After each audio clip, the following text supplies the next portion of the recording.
Hey everyone, having trouble with your Verizon Hotspot? You're not alone. Let's break down the most common reasons why your tethering or data sharing might be failing. First, check your Verizon plan. Are you on an unlimited data plan like Unlimited Plus or Start?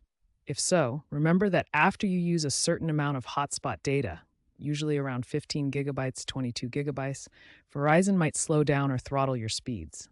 This is part of their policy. Also, network congestion could be a factor, especially during peak hours in busy cities. Think of it like rush hour on the internet. Finally, make sure your device is compatible with Verizon's Hotspot feature and that your software is up to date. Outdated software can cause conflicts.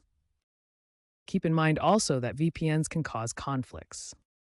Key takeaways: monitor your hotspot data usage, avoid peak hours when possible, keep your device updated, and disable VPN when troubleshooting.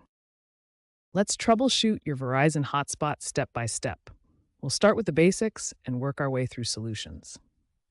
First, the golden rule: restart everything. Turn off your phone or hotspot device, wait a few seconds, and turn it back on.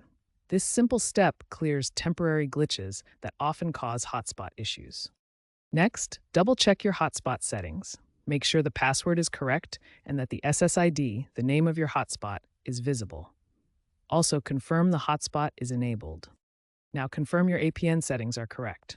For Verizon, the APN for data is typically VZ Winternet, and for MMS, it's VZ WIMS. You can find these in your mobile network settings. If issues persist, try resetting your network settings. This can clear out any conflicting configurations without erasing your personal data. Remember to update your software.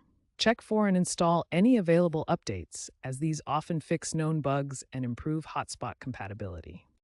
As a last resort, reach out to Verizon support. They have AI-driven diagnostics that can remotely identify and fix issues, ensure your account is properly configured, and check for network outages in your area. Remember these key takeaways: restart devices first as it fixes most issues, double-check your settings and APN configuration, keep your software updated regularly, and contact Verizon support if problems persist.